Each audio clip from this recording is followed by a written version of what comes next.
Lookout, Missouri for the 23rd annual event. And our coverage brought to you by the NAIA and NAIA, the NAIA's official video streaming provider. And we bid you a pleasant good evening from Point Lookout. I'm Scott McCauley, the radio and internet coordinator for the Division II Men's National Championship, and I'll be providing the commentary on our next to last game of the day.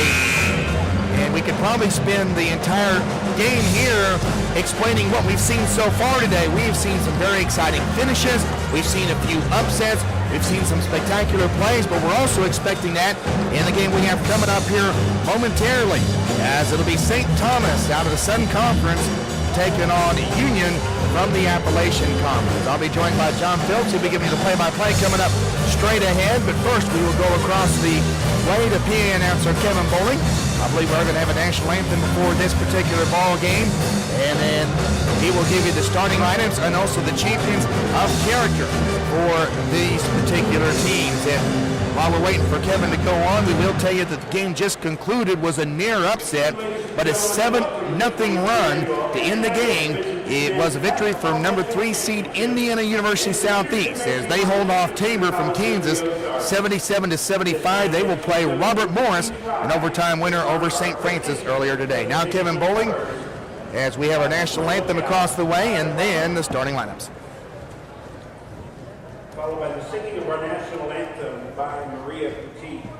But before all of that, we are going to have our prayer from C of O baseball coach Jason Reich. Please pray with me. Heavenly Father, thank you for this tremendous opportunity for all these young men to be represented here in this tournament, Lord. And thank you for each of these colleges and universities and their mission. Lord, we just ask that as we continue through this tournament, that you continue to keep all these young men safe, Lord. And as fans and spectators, please continue to help us show great sportsmanship and character. In your name we pray. Amen. And now our presentation of colors.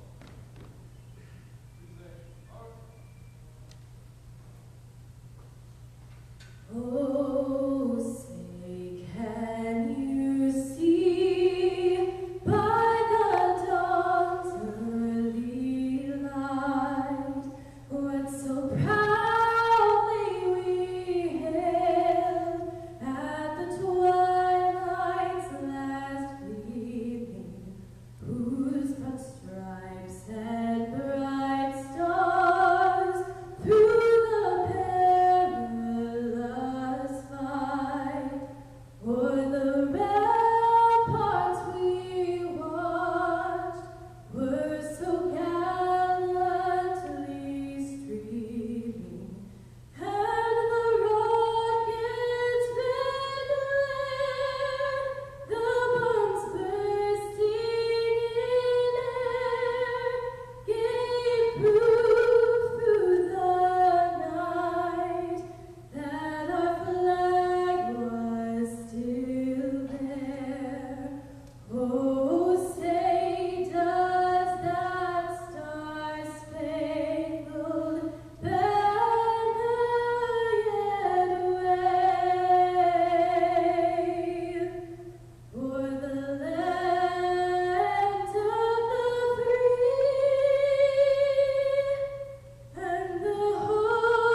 Once again, ladies and gentlemen, good evening and welcome to the 23rd annual NAIA Division II Men's Basketball National Championships. and to the Keeter Gymnasium on the campus of the College of the Ozarks. Here are the lineups for this first round game featuring the Bulldogs of Union College and the Bobcats of St. Thomas University. First, let's meet our honorary coaches. For Union, the honorary coaches are Rachel Wood and Jeff Bork, Race Airport. And for St. Thomas, the honorary coaches are Clay Humbert and Ty Cooper of Diamond Resorts International.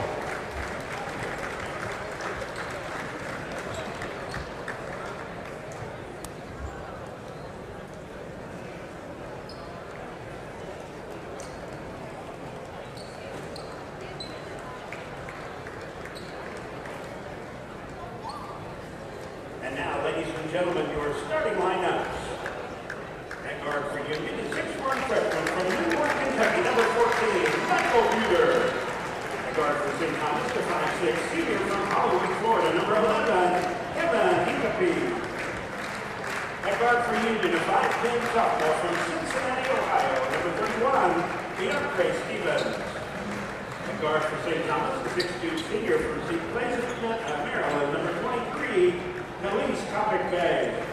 And forward for Union, 6'8" junior from Cincinnati, Ohio, number 54, Deontay Johnson. Forward from St. Thomas, 6'3" junior from Greensboro, North Carolina, number 1, Carlton Beckton. And forward for Union, a 6'6" freshman from Lexington, Kentucky, number 33, Gerard Newby. Forward for St. Thomas, a 6'4" junior from Miramar, Florida, number 13, Laurel Beckford. And center for Union, a 6'7" junior from Miami, Florida, number 5, Fitzgerald White. Center for St. Thomas, a 6'9" senior from Maracaibo, Venezuela, number 21, Alberto Juanipa. Head coach for Union is Kevin Burton. Head coach for St. Thomas, Michael Hewitt. Officials tonight, Kyle Smith, Chris Gillis, Ed David.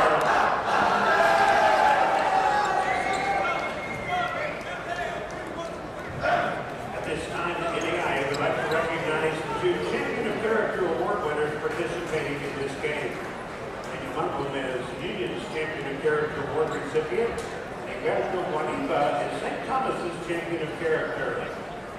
St. Thomas and Kurt Brower will now present our award winners with a certificate from the NAIA. Congratulations to these 2 award winners and to all 32 NAIA Champions of Character. I need Daniel Uncle and Alberto Juanipa.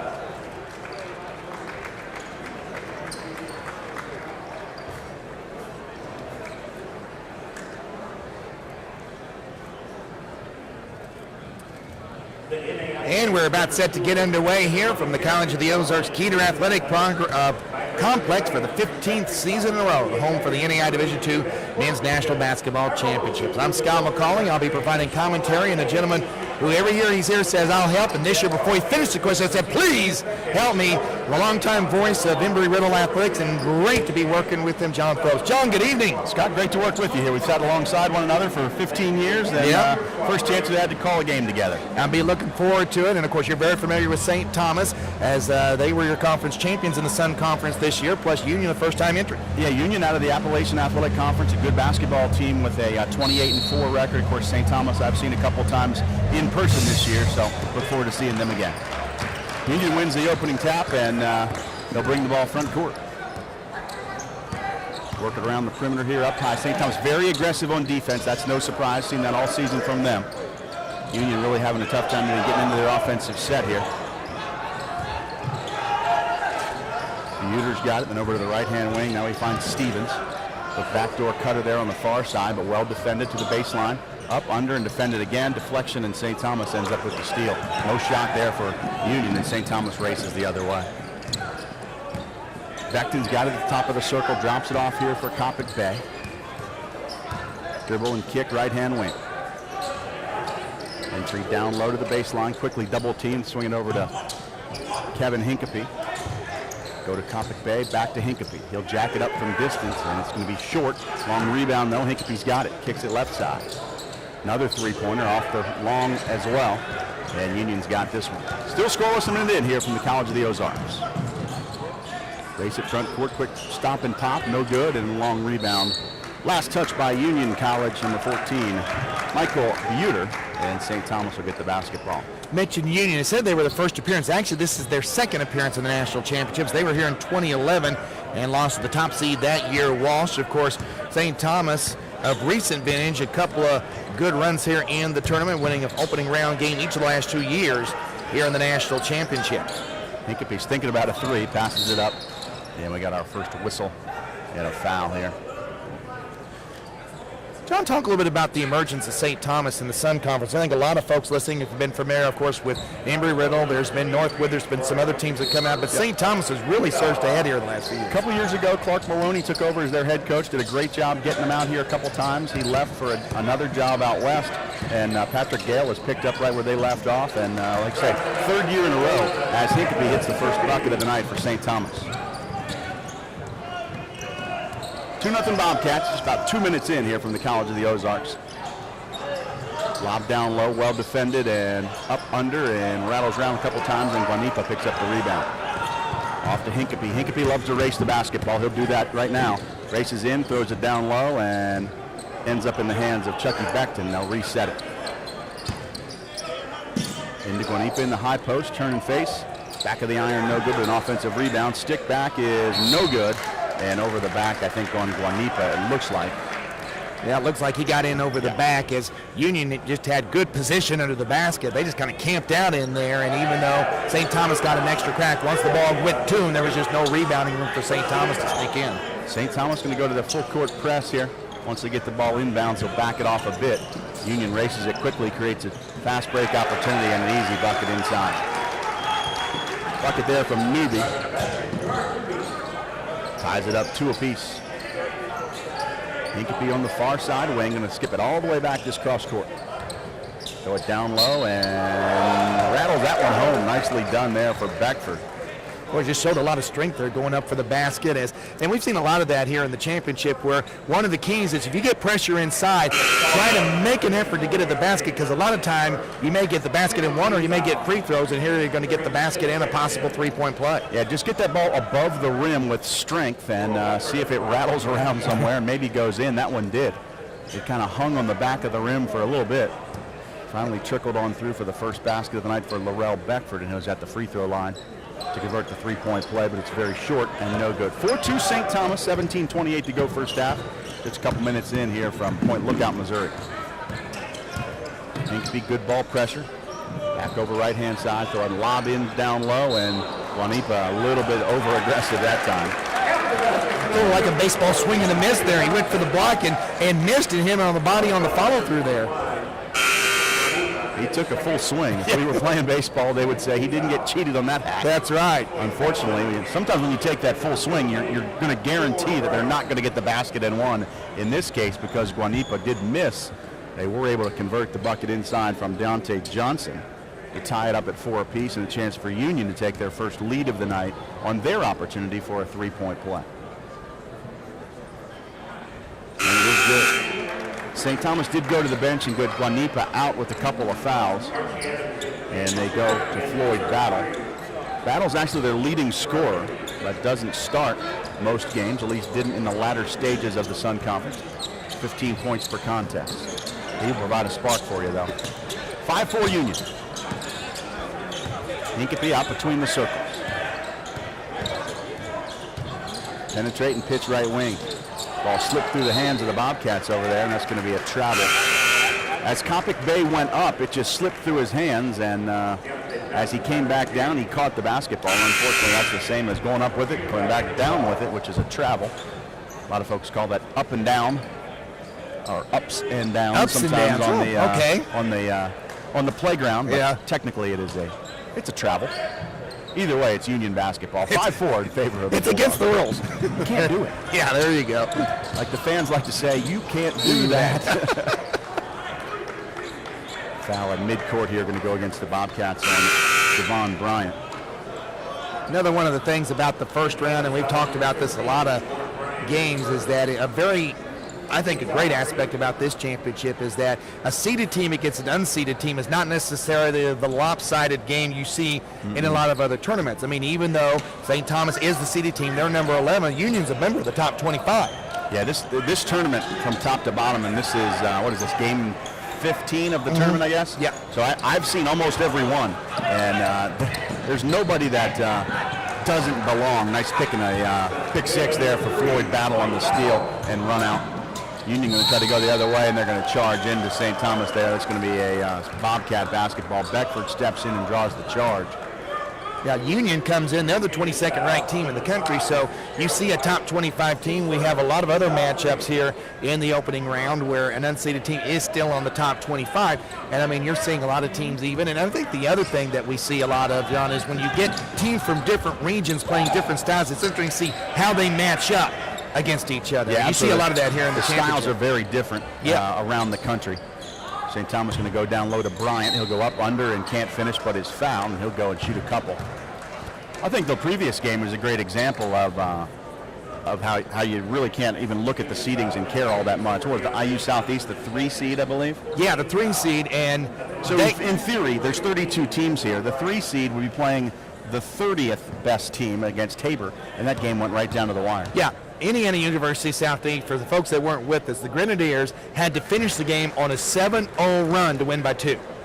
I mean, Tabor all had them beat, but they made a couple of mistakes, and to the credit of the Grenadiers, Wiley Brown's bunch, they made some plays late that Tabor not able to make, and they escaped with a victory.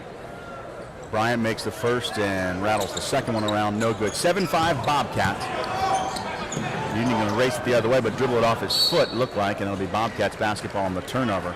That was Tarek Smith with the turnover there, just checked into the ball game. Union's going to go to the bench here for a substitution for Archie Adams. See his first action. Here comes another sub late.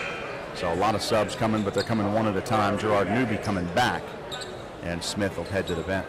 Well, Bobcats are very deep. They will substitute a lot as well. Yeah, they put a lot of players. They remember, that's one thing I noticed when I saw them for the first time last year, is that they seem to rotate a lot and get a lot of players involved in their offense. Left-hand side, Vice. Now around the horn, deflected and knocked out of bounds. Last touch by Union. Try to go to Bryant down low. That's Beckford on the wing. Went Vice to Beckford, Beckford to Bryant, then it was knocked out of bounds. 24 on the shot clock, so plenty of time here for the Bobcats. Vice triggers looking inside, finally finds somebody and rejected out, but picked up and dished down low to Vice, and no good that time. Again, long rebound, Bobcats after it, and on the floor, and bodies flying, and Union comes out of there with it. Great hustle by both sides. 7-5 St. Thomas as Union comes front court. Getting good ball pressure, backdoor cutter on the baseline from about 10 feet, going to be short. Here comes the races off for Floyd Battle. Loses the handle, going a little too fast that time. Here comes Union back the other way. The track meet's on. Find a trailer and a foul, and it looks like Bryant got him across the arm. Well, and for folks that are listening, we know we got a lot of folks listening and watching around the country. For, I guess, the Sun Conference, this is trying to go for a split. Yeah, Sun Conference right now is 1-2. Embry-Riddle played the very first game of the tournament against Midland University at 8:30 yesterday morning. Came out on the short end of that game. A well-played game by both teams. Midland just a little bit better. And Southeastern got a nice win last night in a game against the Crossroads League against Huntington. And then the third game was Northwood. A little bit of an upset on paper in the seeding, but boy, I don't know if you were here for that game, Scott. Friends versus Northwood. Heck of a game. That was a fun game to watch. It really was. A high-scoring game, and the nation's leading scorer going against Northwood, and Friends out of Kansas came out on top. So Sun Conference right now 1-2. Bobcats trying to even it up for us down in Florida. Missed both free throws, and DeMonte Simpson pulls in the rebound. He's a late check in there for the Bobcats. Big body, DeMonte Simpson. 6'10", 275 is what they list him at. Bobcats work the perimeter, a deflection and a steal and a run out the other way, and it is a good bucket there for DeAndre Stevens. Ties it up 7 apiece, 15 minutes to go first half. A touchdown for each team. And an extra point. And an extra point. Another steal, going to race it out the other way. Vice is going to hustle back to slow him down if he can. Dish and a finish inside for Union.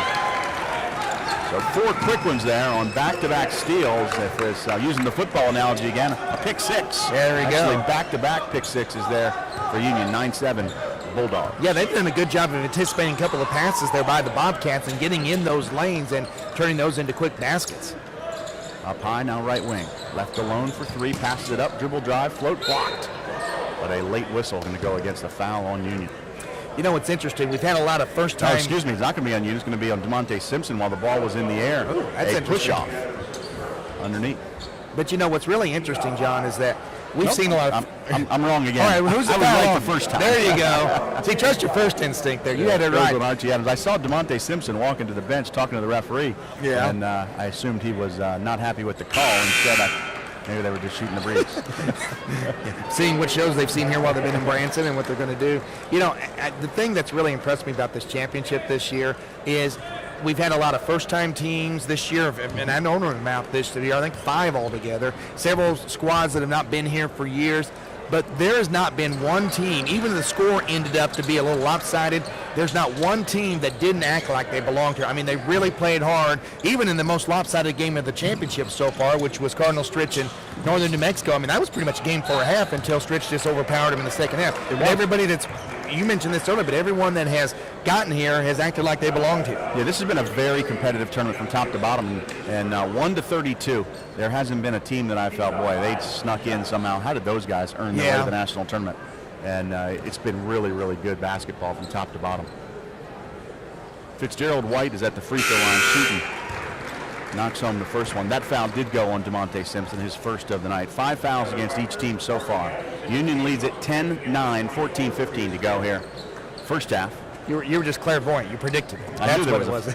You knew it was going to happen sometime. He's going to foul somebody sometime. Those big guys don't get away with too much. Second free throw good for Fitzgerald White. So Union by 2, 11-9. Topic Bay far side, quickly double team. Finds Vice. Back out. Topic Bay. Penetrate, float the lane, dish, and it can be a charge and wave it off. Nice penetrate and dish at the last minute down low to Demetrius Allen. But Khalif Topic Bay ran over somebody in the paint there, getting there, and called for the charge. It was Tyler Wagner that was posted in the lane. And, you know, that's one thing over the last few years you've seen a lot more of that defenses are taking advantage of. On that fast break, they're taking advantage of the player driving the ball, taking his eye off the pass. They station themselves in the lane and never even know he's there, and all of a sudden you run over him, offensive foul goes the other way. Bulldogs trapped for a split second, but dish it down low and take it to the basket and can't finish. Bobcats rebound it, look to get it out of trouble down low, and it's kicked. Good defense there underneath. Ultimately kicked by Michael Buter. Stay Bobcat basketball. Again, continuous substitutions here for both teams, really, but definitely from Union. I think I called one of St. Thomas's games here on NAIA.org last year, and I think I cricked my neck looking up and down from the roster so many times because he does rotate a pretty heavy rotation, doesn't he? Yeah, both teams tonight have been very active with subs coming in. St. Thomas, that's pretty typical. Union, I'm certainly not as familiar with, but definitely tonight getting a lot of activity out there. Hincapie at the top of the circle, keeps thinking about shooting it. They leave him alone, and he is going to finally jack it up. Going to be off the mark. Rebound tapped around, and Union falls down out of bounds. No whistle for a foul. It'll be Bobcat basketball.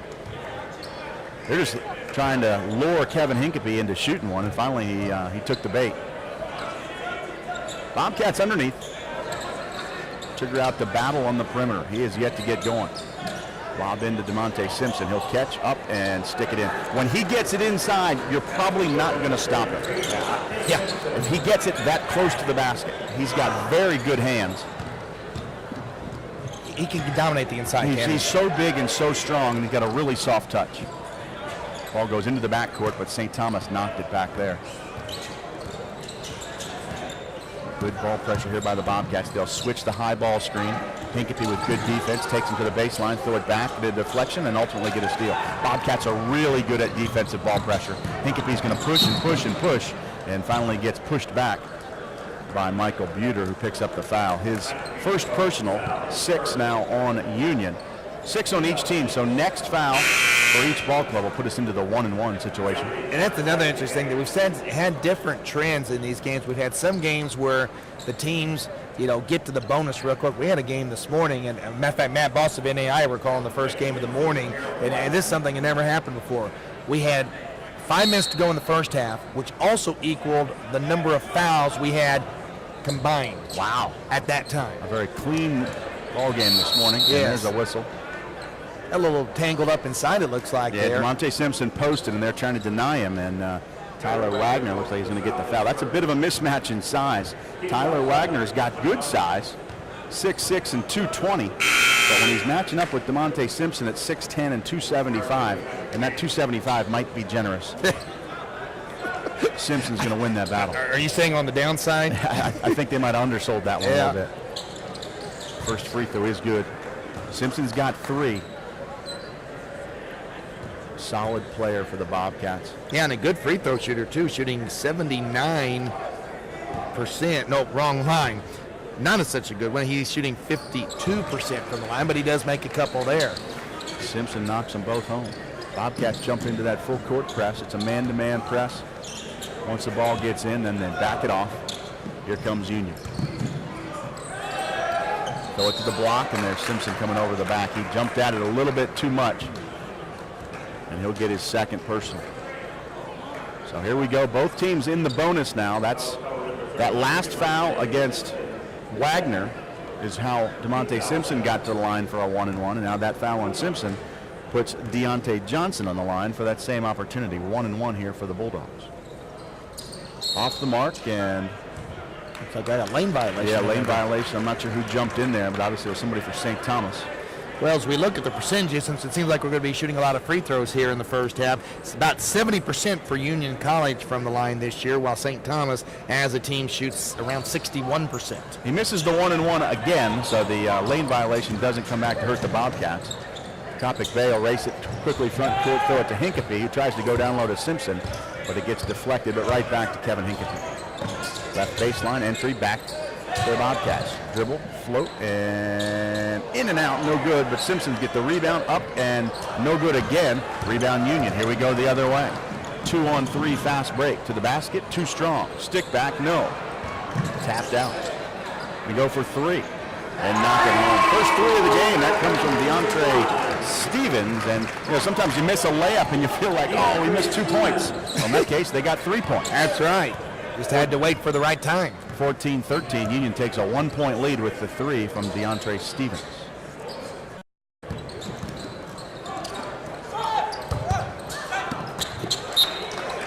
Nice play. Thank you very much.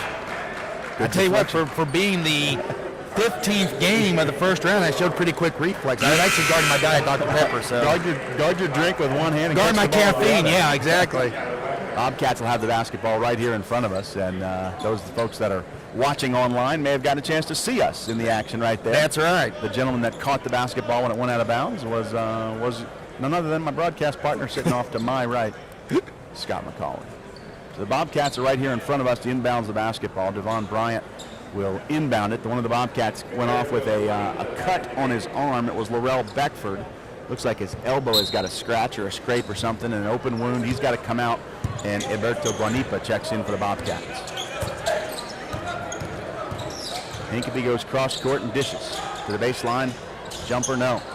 Stick back Bryant, off the backboard and in. Born Bryant got hit going up, got hit hard, but he is a strong fella. We just talked about that earlier, going strong to the basket when you sense contact. He was actually going backwards when he got that shot up and actually had a very soft roll and got the lead for the Bobcats. And a good move there by Union to go back inside to Archie Adams and reclaim the lead. Battle, crossover, step back, and way too strong. Long rebound, though, to Coppic Bay. Never drew rim, so the shot clock did not reset. And whistle and a foul away from the ball. Guanipa is celebrating. I think he might be the gentleman who's going to get rewarded with free throws. Foul goes on Tyler Wagner, his second personal. And Alberto Guanipa from Maracaibo, Venezuela, will be our free throw shooter. Well, I got a quick second. Got to give a shout out to the folks at St. Thomas University. Their athletic director, Laura Courtley Todd, here with us. She wanted to let me know that they were watching on campus, and want to give a call out to all those students there in Miami Gardens who are tuning in.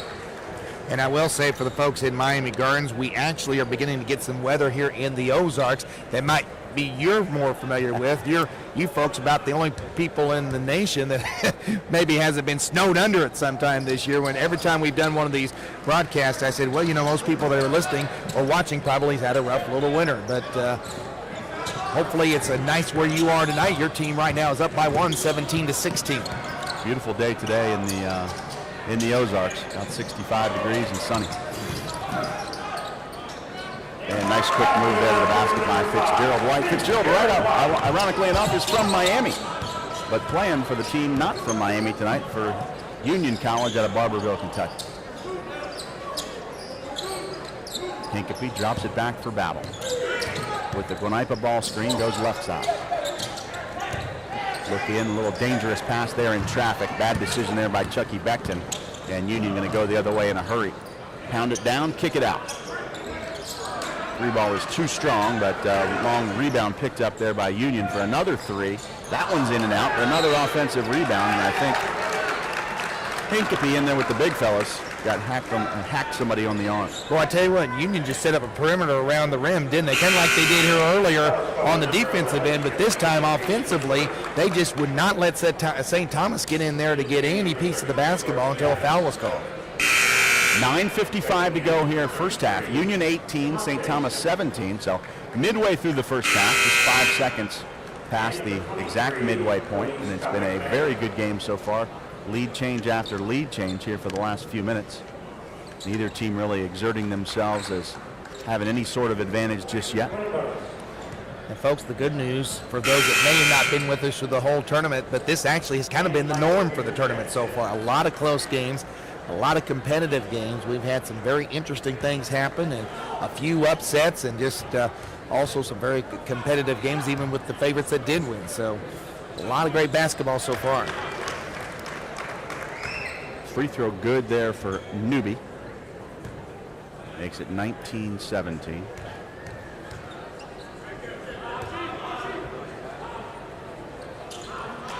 And he makes them both.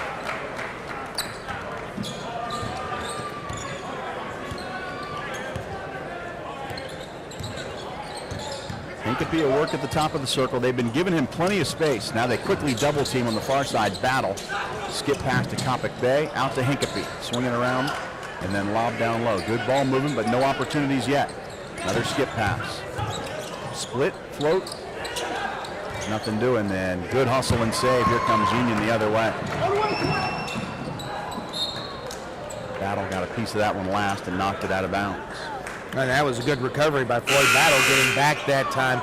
And again, it's something else we've seen a lot during the championships, is that teams make mistakes at one end, but they don't fret about it. They get back to the other end. That time, Battle hustled down there. That was a pretty easy break for Union, but they didn't execute it because Floyd Battle got there before they did. Yeah, it was great hustle. Sometimes you see a 2-on-1 and you just kind of go, oh man, just going to give up a little bit. Battle had no quit in him. Came hustling and got there in time to slow it down. And Union jacks up a quick three on the inbounds play, but hits the back of the rim up over the backboard and out of bounds over to the Bobcats. 20-17, Union by 3. 9:14 to go first half. Find Simpson on the block, he'll skip it. Three-pointer's going to be short, tapped around, and ultimately won by the Bulldogs. Banked-in three-pointer from Michael Buter. Boy, that was a beautiful I mean, just a perfect deflection off the bow. You don't see that very often. Buter's got a smile on his face, which guarantees he didn't plan it that way. He didn't call it. He did not call off the backboard, but it still counts for 3. Down to Simpson. Back down. And the turnaround is good with the soft touch. 6 on the night for Simpson. He's been the best offensive threat thus far for the Bobcats. Back to a 4-point game. Union 23, St. Thomas 19.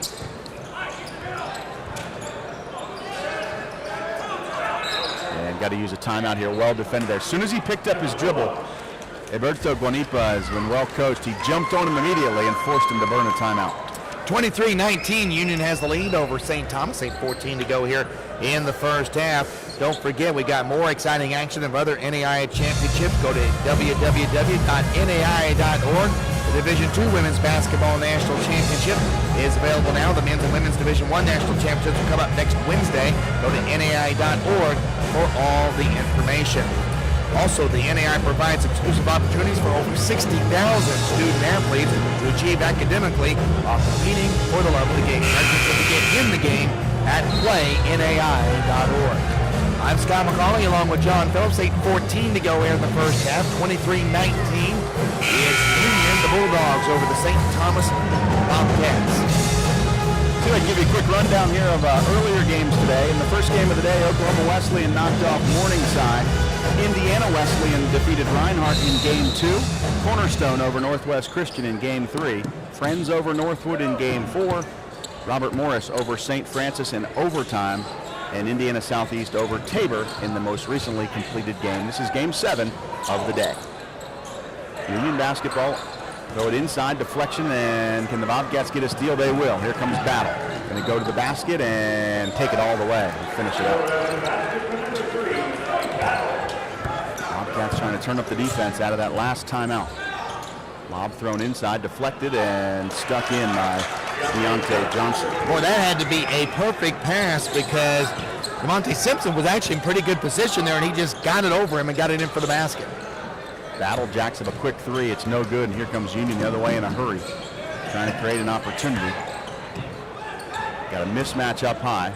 Throw the lob again, and St. Thomas got to hold a Battle. That's going to be a held ball. Possession arrow favors the Bobcats. Oh, and I tell you what, he made the mistake that you see a lot of big people play occasionally. You got the ball high, and you know you have to readjust it. But what they do, they bring it down. And when you bring it down to everyone's level, just to be honest about it. That's what happened there, and it cost them the ball. Yeah, they got it inside to the big guy, but the big guy brought it down to where the little guys are and caused the held ball. Good defense by Battle to cause the tie-up. Deontay Johnson at 6'8", had plenty of height. But once he brought it down to his level, strong move to the basket there by James Weiss, but he is fouled. Newby with the foul, his second personal.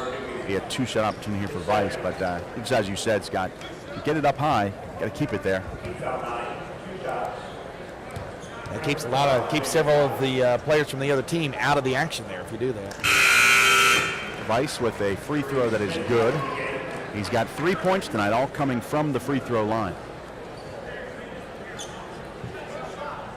One more coming here for James Weiss. Sophomore out of Schenectady, New York. And he's got that one as well. 25-23. Union basketball. Good pressure in the midcourt. Bobcats aggressive on the defense as they have been all night long. Weiss on the defense, gets a deflection and can't get to it in time. It'll stay Union basketball. Really good defense there against Fitzgerald White. 18 on the shot clock here for Union, so plenty of time to get into their set. Coming into the backcourt here to DeAndre Stevens.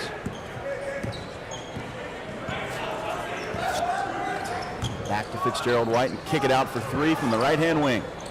Off the mark, Bobcats after the rebound. Here comes Beckton with it. Good job by Union to cut him off. Weiss over to Hincapie. No good, but a rebound, and stick back is no good, but a foul. Bryant will be the free throw shooter.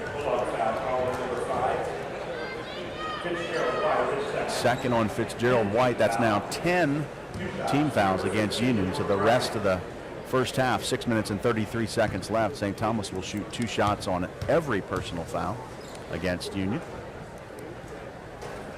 St. Thomas 1 foul away from giving the same honor to Union. So as we mentioned earlier, free throws are going to be a very predominant feature, especially the first half of this ball game. First free throw was no good, but Bryant does have a second.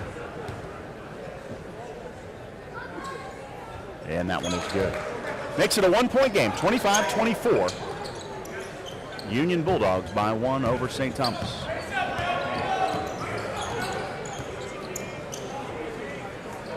Bobcats continue that ball pressure at a high level. Dribble to the elbow for a jumper, back of the iron, Rebound fought for. Bobcats got it, racing it the other way. Deflected but picked up. And Bobcats get knocked to the floor. Almost had a Bulldog player in our lap here. And we've got one that's injured right in front of us. What happened is he came across the court. And I think he twisted his ankle, the gentleman down here. Yeah. Yeah, what happened is he was actually coming right to our position over here, and I think what happened is we went in and tried to get the ball. He turned his ankle, and he literally used our table to brace himself so he would fall to the ground gently. Yeah, he went for the steal in the backcourt here and landed on a St. Thomas player. And it is Fitzgerald White who is the injured Bulldog right here in front of us. If the camera, not sure which camera angle they're using right now, but the camera, if it's the one behind us, probably can't see him. He is so close to the table that you can't tell the number of the player, but it is Fitzgerald White who is injured for Union right here in front of our broadcast station, 6'7", 180-pound junior out of Miami, and getting attended to here by the athletic trainer, working on his ankle. And he went for the steal in midcourt and ended up contacting James Weiss. Weiss ended up with the basketball when Fitzgerald jumped up in the air, came down on Weiss's foot, rolled his ankle. Weiss went to the basket and was fouled, and now they are attending to Fitzgerald White right here in front of us. When we resume play after the injury is cleared up here, it will be James Weiss at the free throw line, shooting 2 for the Bobcats. And also shooting for the lead, a lead they've not had for a while, 6-13, and he is the injured player beginning to get up. Again, Fitzgerald White is the injured player, and he's being helped up by the trainer right here in front of us, and he's still very tender, but he is walking under his own power.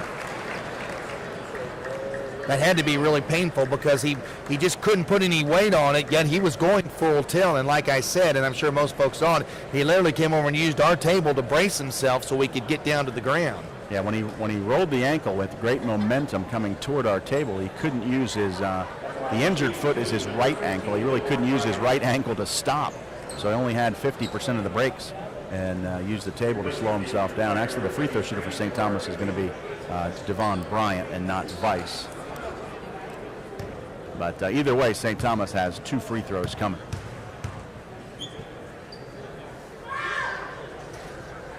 First free throw is good to tie things up here. 25 apiece, 6:13 to go first half.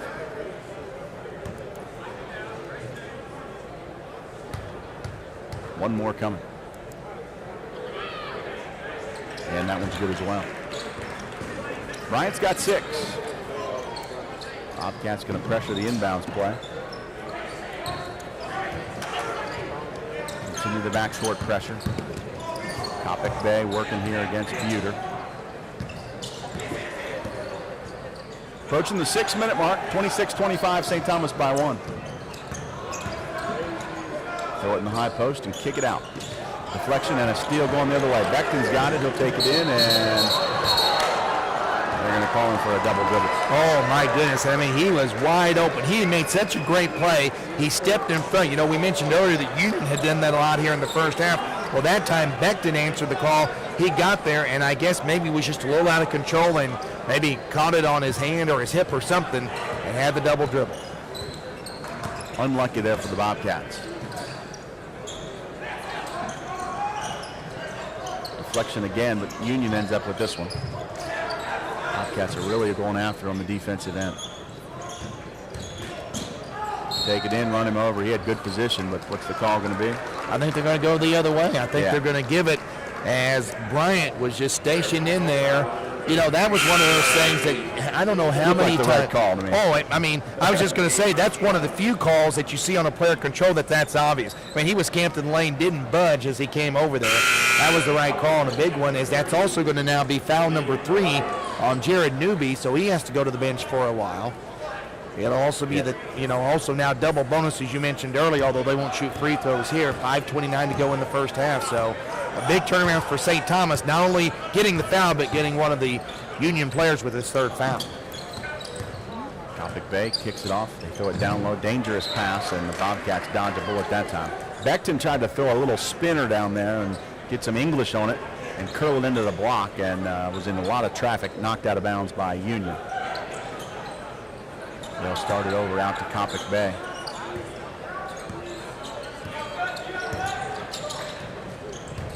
Down low, Bryant, little baby hook is going to be short. And Union gets the rebound and kicks it out. Here we go the other way.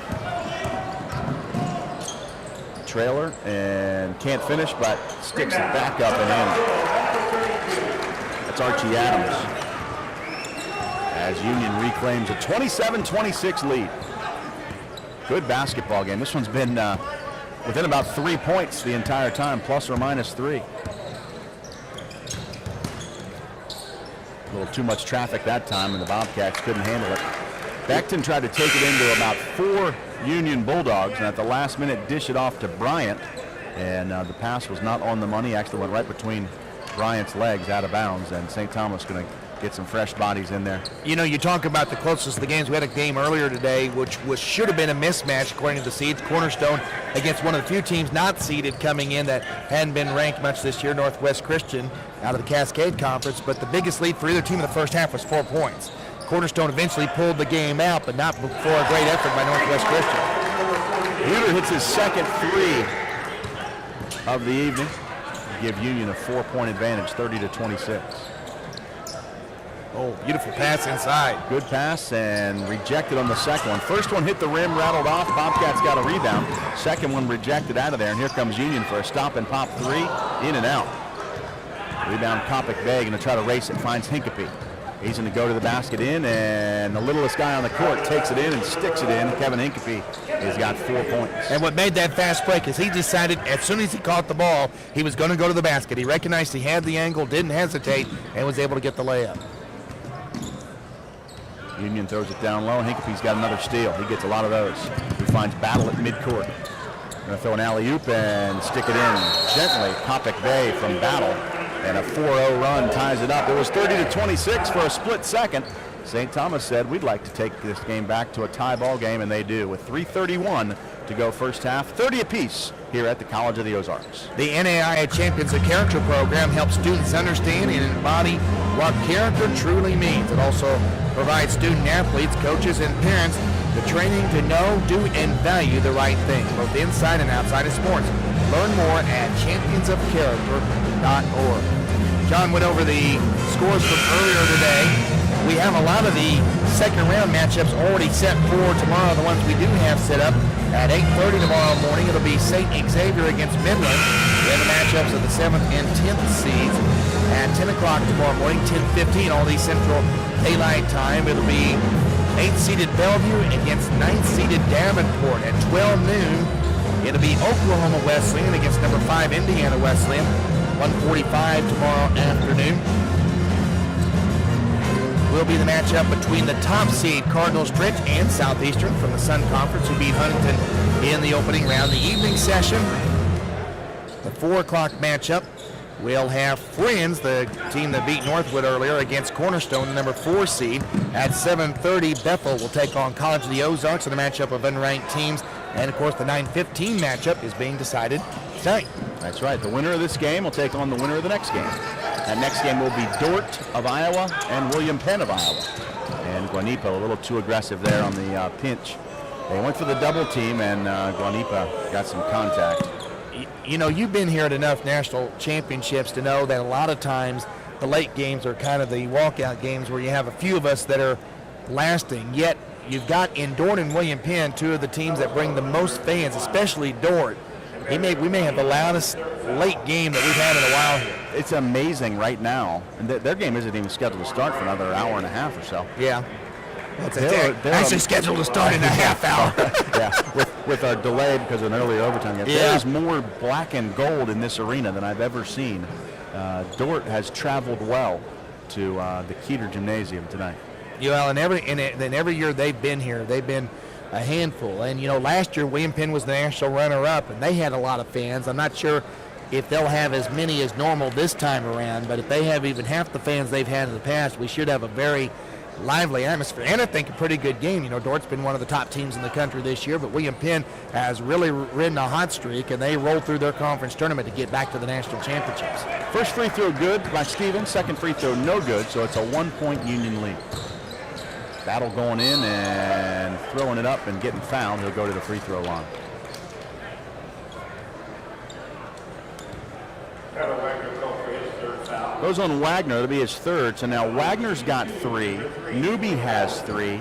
And then, of course, one of their other big guys, Fitzgerald White, is the gentleman who hurt his ankle. He is back on the court right now and playing, but free throw does a full 360 and then another 360, so I guess a 720 that time for Floyd Battle. Degree of difficulty very high, but still only counts for 1 point. Yeah, even though the Russian judge gave it a -5.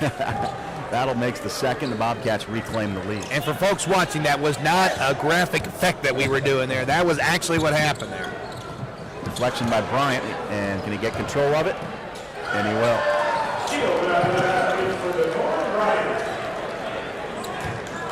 Bryant gives Bobcats a lead here of 3, and Floyd Battle gets a deflection at midcourt. Knocks it over there to Ryan Mosier. Battle of the Sun Conference SIDs right there. Ryan Mosier from Embry-Riddle. Chris Kendrick from Northwood sitting at courtside there. That's where the ball ended up. I noticed they were kind of elbowing each other down there. Supporting the Sun bit. Conference team here. Yeah. A lot of love for St. Thomas and all the Sun Conference teams that are here. A lot of Northwood players, a lot of Embry-Riddle players are sitting behind the Bobcat bench over there. So long 3 from DeAndre Stevens. Yeah, I think that one actually was hitting from Bourbonville, Kentucky, because that one was a long range 3 and it knocks the game up. 34 piece. Topic Bay says, I can do that, but not quite. Out of bounds off of Union. The Bobcat ball underneath. The shot from Topic Bay did hit the rim, so shot clock reset. It'll be Bobcat ball underneath their own basket. Union goes to the bench for Tremaine Elias. I think that's his first action of the night. So a lob in for Simpson. It's deflected and stolen away. High risk pass there. And we got carrying called on Union. That was a good call there. Tarek Smith is not going to like the call, but it was the right call. He put the ball on his hip and turned it over as he was in transition. A 3-on-1 fast break and gave it up. You know, and you talked about an aspect of this championship that I really like, and that is the fact that you have conferences that get multiple teams in. You know, Union was the same when, Reinhardt from the Appalachian is here too, and you see players and fans from those schools come in to see the other conference schools or teams you're familiar with and kind of help each other out. It's always been a neat aspect of this tournament. Battle throws a lob inside off the mark looking for Bryant, and they turn it over. Bobcats are really trying to get the ball down low to both Bryant and Simpson, but they're just off target right now. 2-minute warning here for the first half. 1:58 to be exact to go. 34 apiece between Union and St. Thomas University.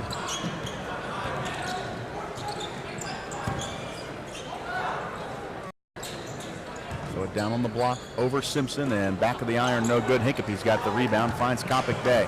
Track meets on. Copic Bay behind his back, floated up and can't finish, but is fouled. St. Thomas loves to get out and run. Boy, they do quick recognition on that fast break, don't they? Once they get it out there. We talked about that earlier. They have it seems like they have a really good grasp. Once they get the ball into that motion, they really are quick at assessing the situation and doing what they need to do to get to the other end. They don't always look to run, but when it's there, they can run as fast and as well as anybody. It's not something they like to do. Like IU Southeast in the previous game, that was a track meet. Those guys average over 90 points a game, and they run every missed shot by the other team, every defensive rebound or made basket. Well, friends in Northwood turned out to be the same way earlier today, too.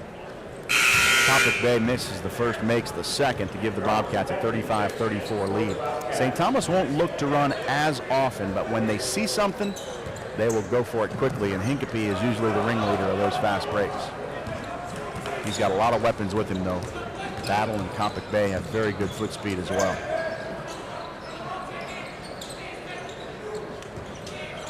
Another quick 3 on the way back of the iron that time. Battle's got the rebound.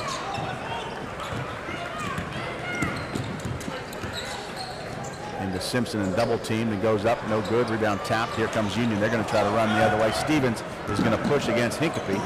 Get some space. Quick 3 and good. Third of the night for Michael Buter. Buter and Stevens have been the 1-2 punch on the perimeter. 5 3-pointers here in the first half for the Bulldogs. Buter's got 3 of them. Stevens has 2.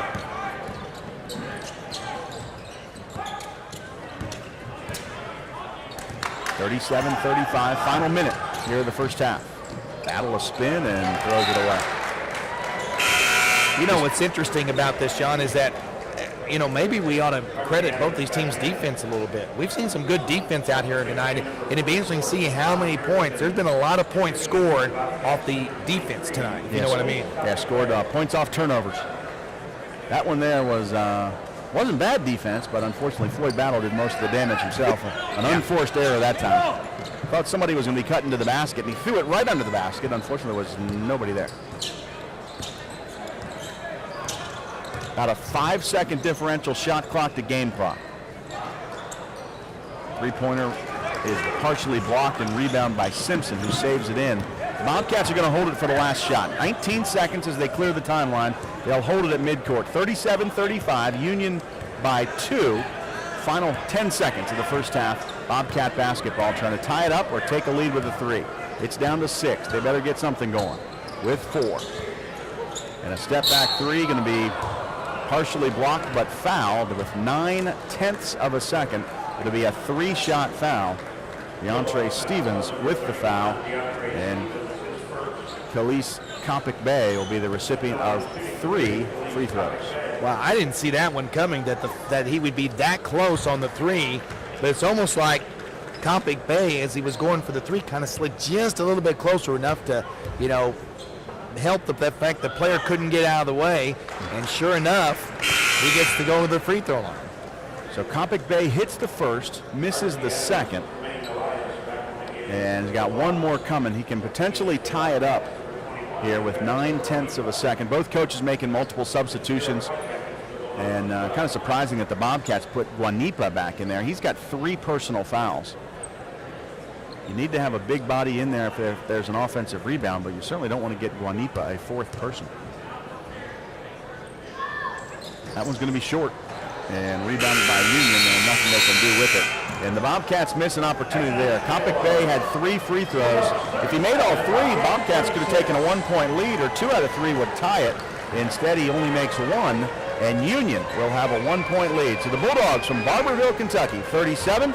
St. Thomas University from Miami Gardens, Florida, 36. Heck of a game here at the College of the Ozarks. 37-36 at the half at the Keeter Gymnasium. And a lot of balanced scoring here in the first half with DeAndre Stevens and Michael Gutierrez, each with 9 points leading the way for Union College. You have 7 by Devon Bryant that leads the way for St. Thomas. Also, Floyd Battle with 6, and Monte Simpson with 6 in the first half. Our halftime score, Union 37 and St. Thomas 36. I think you got the official totals there first. I'm going to let you get the scoring numbers here for the first half. Yeah, let me give you some team numbers here.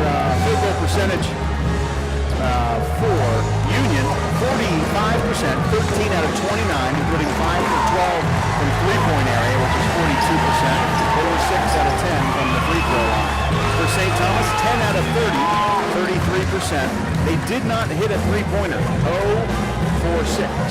St. Thomas was good on the free throw line, though, 16 out of 22, 73%.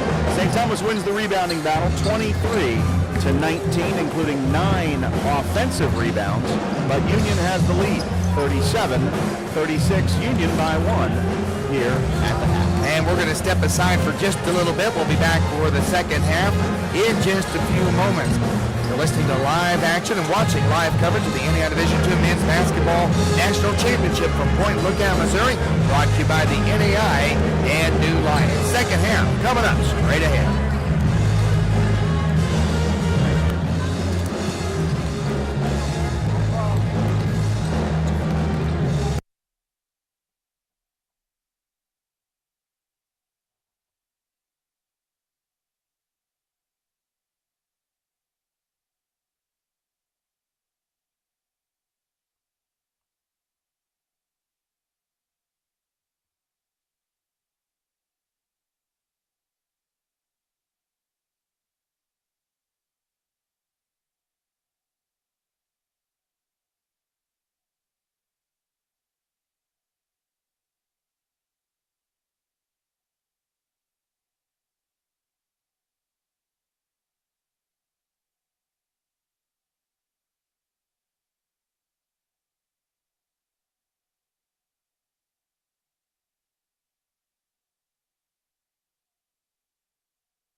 Back here at the College of the Ozarks Keeter Athletic Complex, second half about to get underway. St. Thomas down by 1 to Union as we go to the second half. It's 37-36.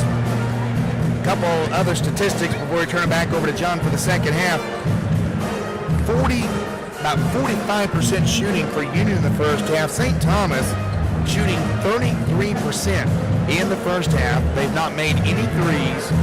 They have been well, as you mentioned, at the free throw line, but a lot of statistics really aren't in their favor, and yet they're only down 1 at halftime. Yeah, St. Thomas has not played extremely well, yet they're only down 1 point. This has been a heck of a basketball game for Whippets in the first half.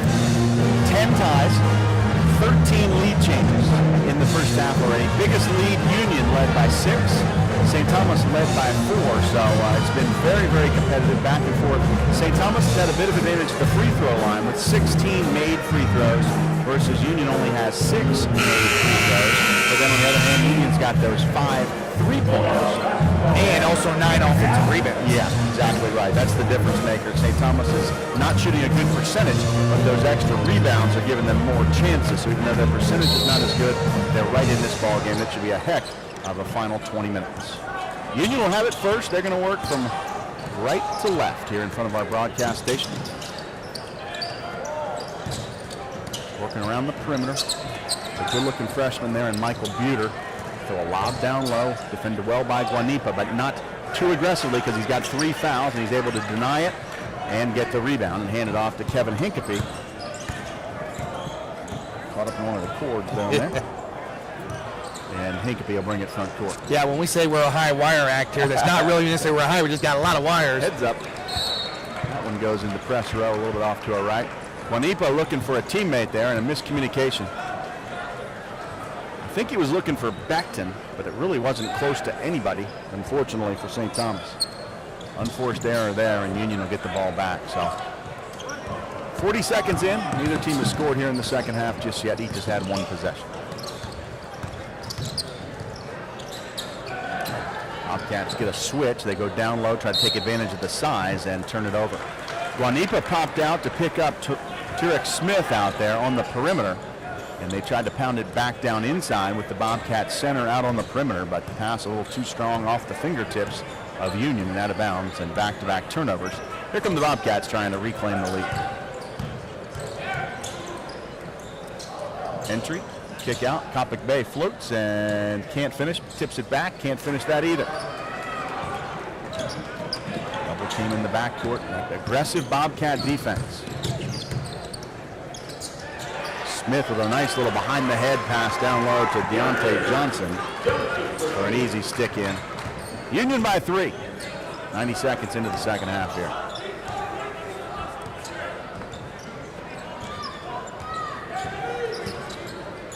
Union playing zone. Hinkapy trying to create, takes it all the way in for a floater and banks it home. 6 on the night for Kevin Hinkapy, takes it back to a 1-point game. He's did a nice job with this Bobcat offense throughout his time in St. Thomas.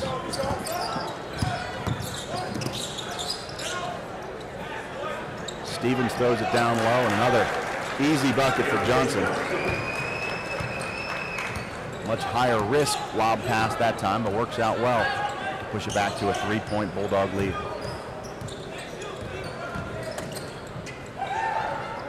Hinkapy gets caught in midair, but able to dodge a bullet that time and find Coppic Bay in the corner.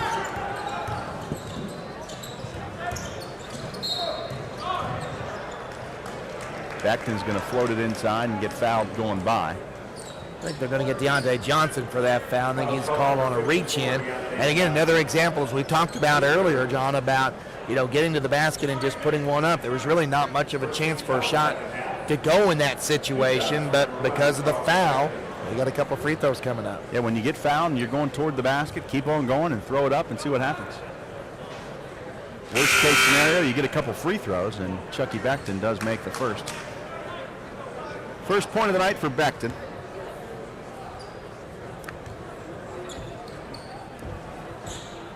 He's got both free throws. And he'll check out of the game for Floyd Battle. Back to a 1-point game, 17:39 to go, about 2.5 minutes into the second half. Union leads it over St. Thomas by 1 point.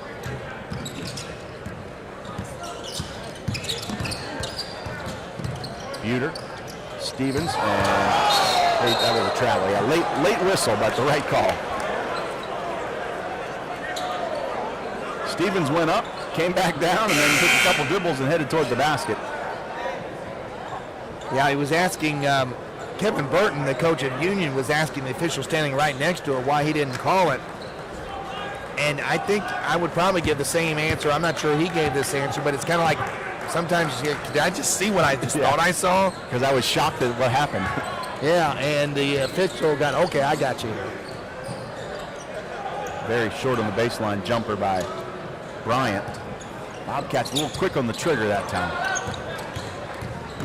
Here comes Buter coast to coast and stripped, but hit on the arm. They get Battle with that foul, his first. And that's a non-shooting foul. Buter's trying to lobby for free throws, but he goes to the free throw line, but the referees aren't going to fall for that one. They might have missed the previous call for a couple seconds, but it's not their first rodeo. There's Buter. Three-pointer no good, but rebounded by the big fella. Deflection by Battle. Can he go coast to coast? And he will. Battle's got 8. St. Thomas takes a 1-point lead. That was just a situation where Union didn't pay much attention on the pass going back outward, and that was an easy steal. Timeout's going to be called by Union here. They got to take a timeout because they were close to it. In fact, they were a second away from a 10 count here. 16:42 to go in the second half, and St. Thomas with their first lead in a while, 42-41 over Union. The phrase student athlete has a great ring to it. Join 60,000 others who feel the same way. You'll never run out of room to grow on the court, in the classroom, and as a person. Learn more at NAIA.org. Scott McCall here with you. John Phillips helping out. John, I know, it's kind of a little bit of a sad time for you that you're having to leave. I guess you're heading back probably tomorrow. I'm leaving tomorrow, yeah. Unfortunately, the Eagles' run at the national tournament came to a abrupt halt yesterday against the Midland University Warriors, but it was good. Always good to be back here. Really good basketball, and unfortunately, we got knocked out, and we're heading home tomorrow. I was going to say, I like it when you hang around longer. The only exception would have been 2000 when your Embry-Riddle Eagles beat my College of the Ozarks Bobcats here in the national championship game, which was the first one ever held here. It was. That was one of the... If you guys had won on your home court the first time you ever hosted it, they would have thought it was a conspiracy. So I think we got some help. Al Waller, who's the tournament director now, he was still head basketball coach then. He has since retired from that position, but he said it was a great idea for us to get to the championship so a lot of folks would come out. He said it probably was a good idea we didn't win it. But you guys won it a couple years later. What was it, 2006? 2006, we had a national championship, and, that was one of those years, quite frankly. I mean, CFO was the number 4 seed in the tournament, so they were a legitimate national contender no matter where the tournament was played, and, had a great run here. But, a lot of us here in the Ozarks hold that first championship in a special memory just because the special year was, and of course I'm sure you do down your way it's too. Very special at our place because it was a national championship. 2-pointer there by Tyrek Smith. Referee is going to get together and want to talk it over, 2 or a 3, and that's I think what they're talking about, trying to lip read here. They can look at the monitor. They're allowed to do that if they have a disagreement, and they're going to do that right now. Smith pulled up for a jumper on the left-hand wing, just off to our left-hand side here, and the referee right in front of me immediately signaled for a 2-pointer. Referee on the baseline immediately blew his whistle after the ball went in and said, "I'd like to take a look at it." And that's what they're going to do. There's 3 things you're allowed to go to the monitor for in college basketball: timing, scoring, and fighting. Those are the things you're allowed to look at. Timing, did he get it off in time before the horn goes off and the light goes on? Scoring, which is this situation, a 2 or a 3. And then fighting, if there's an ejection and you see somebody throws a punch maybe you don't see, you are allowed to go to the monitor for that. Dave Beckett and I talked on one of our earlier games here today about that situation. And I think what's really tough for some fans maybe to understand, but when you're an official on the court, you really don't always have the best angle. Even with 3 officials, there are places that your eyes are going to deceive you a little bit. And I've talked to officials around our area here in southwest Missouri, and they say even to this day that's one of the toughest things for them to call sometimes, because there are just times even with 3 officials you're just not in a good spot to see it. Yep. The officials were right. Their first gut reaction was correct. It was a two-pointer confirmed by replay. So it is Union 43, St. Thomas 42, 16:26 to go in the ball game as the Bobcats come front court. Hincapie and Coppic Bay out high. Simpson down low looking for him. Not there. Battle showing some patience. Not enough patience though. Step back, the bucket is good. He jacks it up, foot on the line. That's going to be a two-pointer as well. Bobcats reclaim the lead 44-43. Smith all the way and finishes. Bobcats play really good defense most of the time. That possession was not one of them. Battle. Last minute dish there to Beckford off the mark. Beckford tried to save it, but out of bounds. Somebody's got to stop the ball from St. Thomas with Tyrek Smith. That last possession took it all the way coast to coast, 94 feet, and basically laid it in uncontested. Yeah, just kind of weaved his way around. It was almost like they thought, well, he'll just slow up eventually, and just never did. Yeah, somebody's going to stop him. It's not going to be me, though, right? And the answer was yes, it wasn't. And throw it down low and can't finish it, but a foul going to go on DeMonte Simpson. That's 3 on Simpson. So Guanipa, the starting big man for St. Thomas, already on the bench with 3. Now Simpson, who comes off the bench at the center spot, has got 3. So a little bit of foul trouble inside for the Bobcats. And it's Deontay Johnson, foul line left side. Rattles the first one home. He's got 10, first player to hit the double-figure mark for the Bulldogs. Well, we got a stoppage here during the free throw. We're going to give a shout out to Jay Stansel, the SID at Union College in Barberville. Longtime friend of mine, and got me some good information prior to the broadcast that I appreciate his help. All of our great sports information directors around the country. I know they make your job and my job much easier. Yeah, we had a transition in of course, our longtime sports information director, Candy Soldier, retired last year. Dory Rampanchuk taking over. Of course, she was also the co-director of this tournament for many, many years, but they're very valuable for all of us. Union by 2, Bobcat basketball front court. Work the perimeter here against the zone for a top of the circle 3. That's good by Demetrius Allen. His first field goal of the night gives the Bobcats a 1-point lead. He was so far out there, I don't think anybody in the arena thought he was going to shoot, let alone Union. All the thing just said, okay, I'll take it. Pound it down, kick it out. There's a 3 the other way, no good this time, and the Bobcats pulling the rebound. Hincapie's going to look to push it. He'll go quickly to Battle, throw a lob into Simpson. Catch it, and no good, but fouled. And DeMonte Simpson to the free throw line for 2. You know, you talked about this earlier about how St. Thomas runs their break. They run at the opportune time, and they had a great opportunity there as they had a 3-on-1 break going down court. Now, it wasn't a classic break because it was almost like a diagonal line going down the court, but the right pass was made, and then the pass into the lane after Simpson got set up in there, and it's getting him to the free throw line where he scored the first one. Yeah, the pass started from right here in front of us by Hincapie all the way cross court to Battle. I thought Battle was going to stop and pop for 3, but he saw Simpson and fed him for what turned out to be 2 free throws. And also, big note here, 4th foul on Deontay Johnson for Union. He goes to the bench. Smith coast to coast again, never got cut off and sticks it in. Boy, I tell you what, St. Thomas having a little trouble with that transition defense right now. Bobcats are really aggressive in the backcourt, double teaming and trying to slow down the backcourt. But once you break the press, they've been able to get some easy buckets. Bobcats try to throw an alley-oop down low, and it goes the other direction. Union's going to race it the other direction here quickly for an alley-oop of their own, and it's too strong, and Union able to chase down the loose ball and kick it back out to Buter to reset it. Smith going in and a little bit out of control, throws it away. Last touch by St. Thomas. It'll stay Bulldog basketball.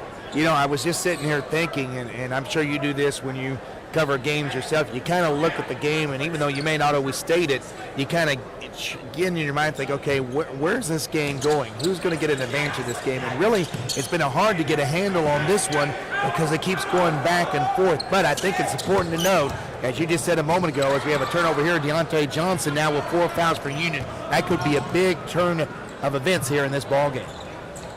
Bobcats go down low but can't finish again. Union's going to go the other way. And rattle it home there. Timeout taken by Kevin Burton. Basket there by DeAndre Stevens puts him into double figures with 11, and Kevin Burton burns the timeout. Bobcats didn't play too aggressively there. Simpson was the last man back for St. Thomas. Already has 3 personals, didn't want to get 4. Just kind of put his arms up, got in the way, but not enough to stop DeAndre Stevens from sticking it in and making it a 50-49. Union Bulldogs lead it by 1. Fans interested in ordering photographs for all the games of the national championships, so visit www.ciphotography.com. Again, right here at NAIA.org, all the way through the national semifinals on Monday night. We will have coverage of the Division II national championships, the championship game for the Division II men's tournament, and I also understand both the semifinals and finals for the women's championship of Sioux City will be on ESPN3. Yeah, no, the finals here will be on ESPN3, and I wish I could watch it in person, but I'm going to have to watch that one online back home in Daytona Beach after we head home. But should be a good one here, like we talked about earlier, Scott. There's we've seen 30 of the 32 teams so far. 2 more yet to be seen. Dort and William Penn coming up after this game, but it's been an extremely competitive tournament. And quite honestly, if you were to say, hey, who's the favorite to win this thing? I'd say take a dartboard out, turn your back, and throw one over your shoulder and see where it hits, because anybody can win this tournament right now. John, a few years ago, we did a kind of a survey of all the championship teams, just looked at the stats, and I think if you go all the way back to the first championship in Stephenville, Texas in 1992, I think there may be a lot of people that will be surprised on how few number 1 seeds have won this tournament. Yeah, very, very few. Very few have. The lowest seed to win it was Oregon Tech. They were 16.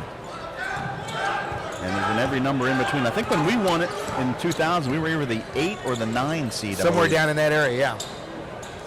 Bobcats with a nice lob inside to get a bucket there from Laurel Beckford and switch it back to a Bobcat, 51-50 advantage. This has been a heck of a game. Lead change after lead change. Hinkapy with good perimeter defense here. Strip, and can they get the steal? They will. Get it to Battle. He's going to race it the other way, lose the handle. Throw it into the corner. Coppic Bay can't finish it, but is fouled. St. Thomas is right on the verge of out of control. They're playing so fast, and you could tell Battle at one point when he lost the handle there briefly, decided to take it back out and slow it down for just a second, not for too long. And then he found Coppic Bay, who says, I got nothing slow about me. Here I come, do something about it. I think I could, you just thinking that, here's the first thought that came to mind, is when you're in a stick shift car and you put the clutch down to shift gears, you kind of slow for just a second before you rev it up again. That's kind of what you're talking about there, isn't it? That's St. Thomas. They shifted gears just ever so slightly. First free throw missed, second is good. Coppic Bay's got 5, and the Bobcats lead it by 2, and now they got a 2-on-1 the other way. And Simpson dodges a bullet that time, gets out of the way of Gerard Newby, who ties it up 52 apiece. Bobcats got burned on defense that last time there, and they get burned on an alley-oop pass that's off the mark. Smith fouled going to the basket by Hinkapy. You know, you were talking about Oregon Tech earlier, the lowest seed ever to win this tournament.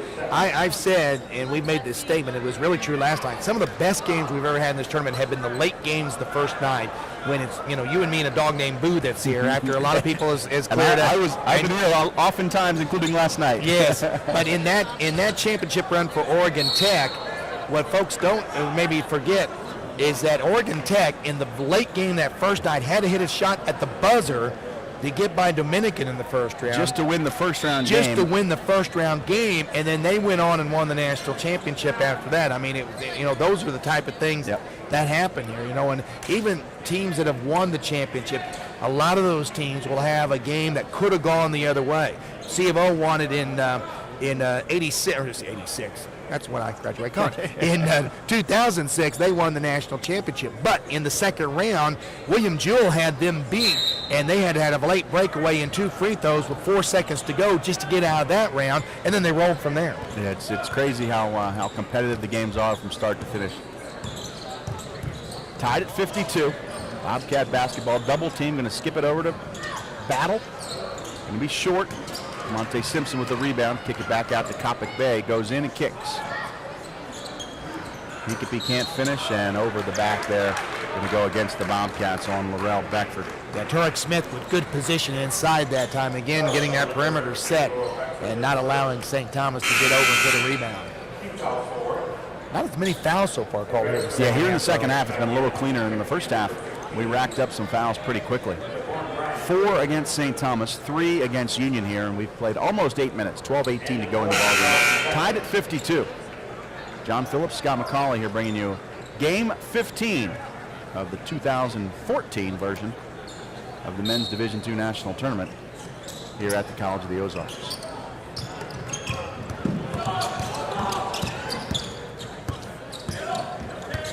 Buter is a nice freshman. Very heady, smart player, can shoot it. Enjoyed watching him so far tonight.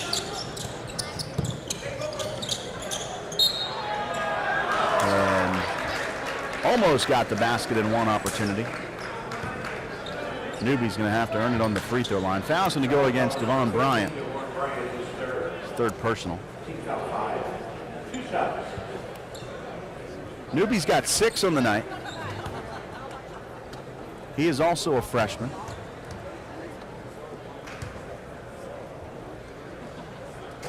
First free throw, no good. Newby out of Henry Clay High School in Lexington. I've actually been to that high school a couple years back. Embry-Riddle was playing against Georgetown of Kentucky and got a chance to have a practice before he played against Georgetown College at Henry Clay. Nice move by Floyd. Battle to the basket for the Bobcats. He goes up to 12 points on the night. Here comes Union, wasting no time going the other way and take it right back to a tie ball game. How many times has that happened tonight right there? Battle got inside for a nice little runner, and Union wasted no time going the other way. 54 apiece.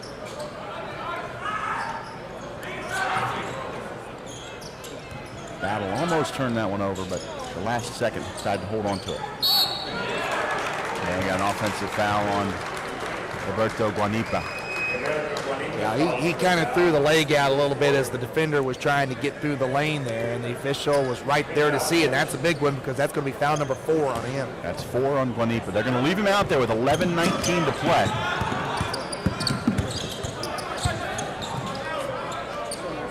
Buter and Stevens interchange. Stevens going to attack, and Bryant going to get called for the block. That's 4 on Devon Bryant. Fouls are starting to pile up now for the Bobcats. Well, that's 2 big guys for St. Thomas with 4. Guanipa, 6'9", 225. Devon Bryant, 6'7", 215. They do have Simpson on the bench, and he's going to come back here in between these 2 free throws. Simpson has 3 of his own, however. So all the big guys getting in foul trouble actually for both teams. First free throw is good, and I said between the 2 free throws, this is a 1-and-1. So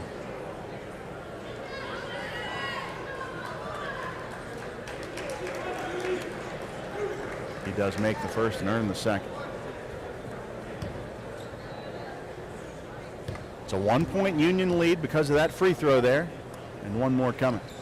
Bulldogs by 2. As Stevens makes them both. 56-54. Monte Simpson back in there for St. Thomas to play inside. Hinkapy floats and dishes, but nobody there. Fortunately, Coppic Bay chases it down.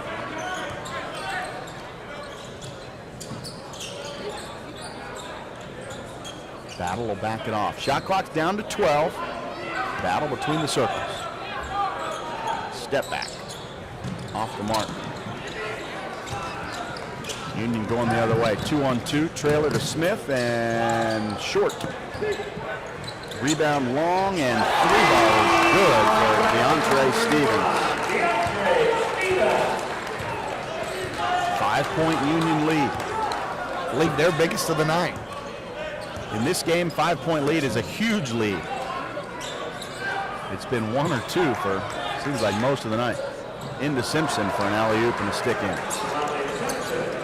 He's now into double figures with 10. It's back to a 3-point game just that fast.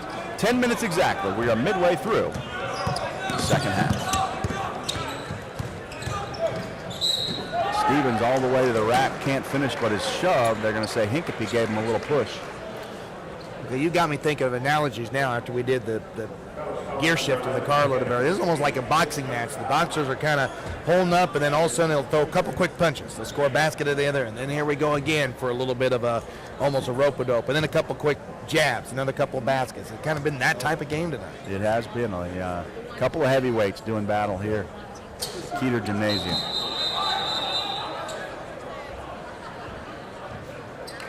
First free throw missed. St. Thomas decided they'd like to play it as a 1-and-1 and go in there and get the rebound. Referee said, no. It's going to be a 2-shot foul. They do make the second. 60-56, Union by 4.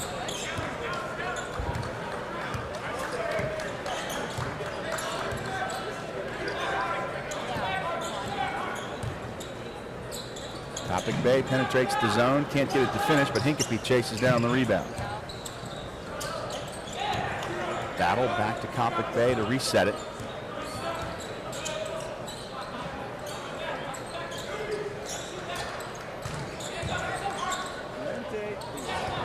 Good defense, rejected, but stolen right back. Simpson, good for the Bobcats. Union got a blocked shot, had the rebound and started to go the other way, but St. Thomas picked their pocket and stuck it back in. Smith's three-pointer is no good. Rebound the battle for St. Thomas. Bobcats go to midcourt to Hincapie. And a reach-in foul there. Going to go on Archie Adams, his second personal. But only the 4th team foul, so Union still with some fouls to give here in the second half. Yeah, St. Thomas has 8, so Union's in the 1-and-1. Coach Patrick Gale is going to play his trump card and bring Guanipa back with the 4 personals.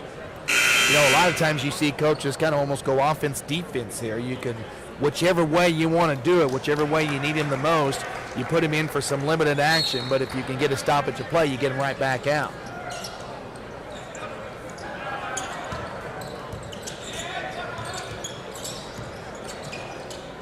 Battle on the penetrating pitch, but the pitch man is very short, and here comes Union the other way. Yeah, a reach-in foul on St. Thomas. And that was really a good read by Buter that time.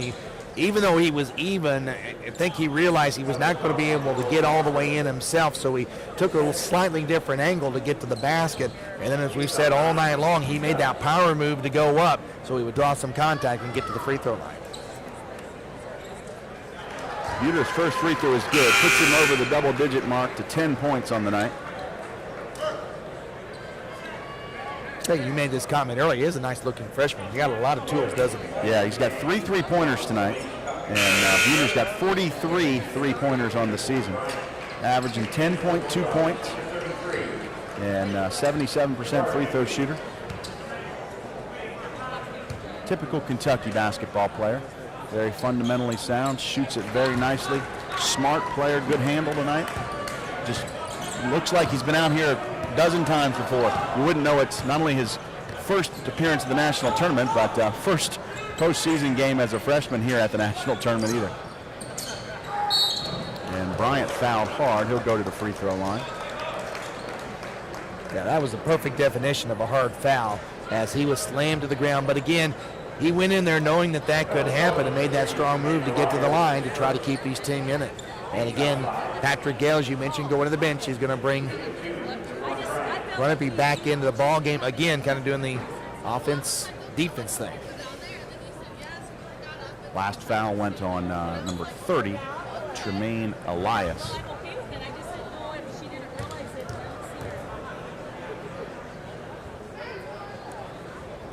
Bryant's first free throw is off the mark. St. Thomas down 4 right now. It's Union 62, St. Thomas 58. So the Bobcats certainly need some free throws when they can get to the line. When you're down 4, everyone helps, and that one will help give Devon Bryant 9 points on the night now. It's a 3-point game, back to a 1-possession game. Union by 3, and the Bulldogs have the basketball. 8:25 to go here from the campus of the College of the Ozarks. Smith, they're going to call a bump on Kevin Hincapie. That's 4 on Hincapie. And now the 10th team foul. Yeah, he's a guy that doesn't get in a lot of foul trouble normally. Hincapie for the season only has 65 fouls committed, and he's played 28 games, so a little over 2 fouls per game. But he's got 4 tonight.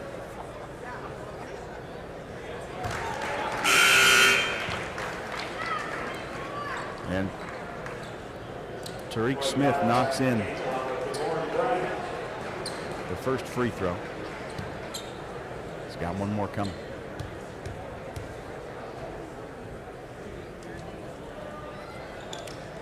He's got them both. Up to a 5-point game now, 64-59 Union.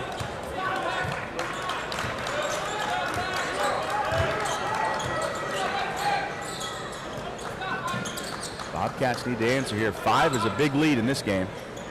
And they answer with Bryant inside on a good pass from Floyd Battle. Over the top, finds Smith, deflection, and Battle's going to come out of there with it. Trying to make it a 3-on-2. Bobcats will push, but get fouled at midcourt and slows down the fast break. Well, and also they had the foul to give. That was only their 16th foul, so that was really almost a no-risk foul there, even though it was his third, but still that prevented what was a 3-on-1 fast break. A fast break and slow him down. Yeah. It is 3 on Buter, as you mentioned. Monte Simpson will check in here for Laurel Beckford. 64-61, Union Bulldogs lead it by 3.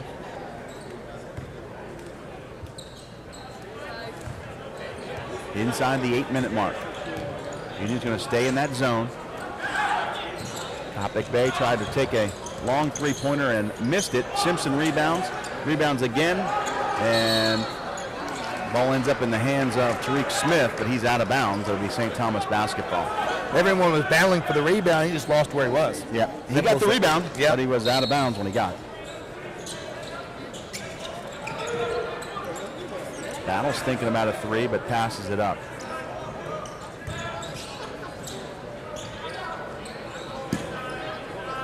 Plenty of time here. 25 on the shot clock for St. Thomas, so they work against this zone.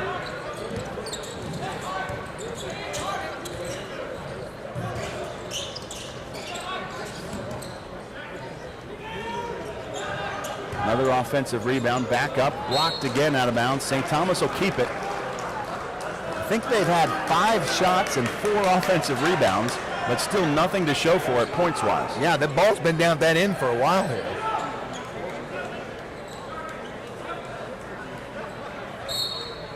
They'll trigger from the baseline into the big man, Monte Simpson. Over to Bryant, who's fouled, and he'll go to the line.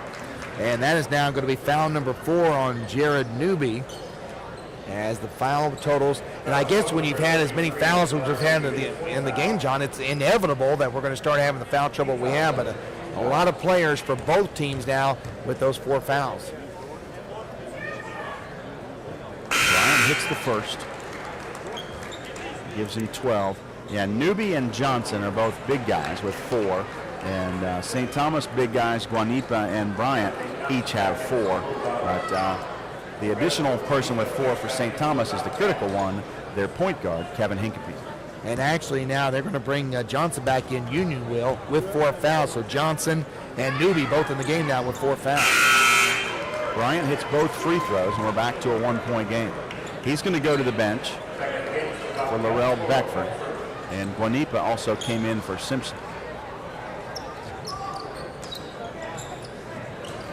St. Thomas going to stay in that pressure in the backcourt. Union clears the timeline fairly easily, and they'll get into their offense here. Inside the 7-minute mark, 1-point game here at the College of the Ozarks.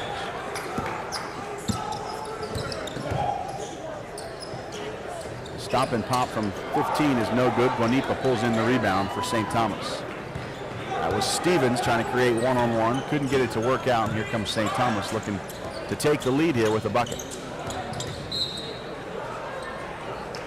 And yet another whistle. And another foul, which means now the 5th foul just called on Deontay Johnson. Yeah, it's on Deontay Johnson, and he will foul out. He'll leave the ball game. 10 points on the night for Johnson. And the starting big man for Union, 6'8", 250, a junior out of Cincinnati, Ohio. He fouls out with 10 on the night.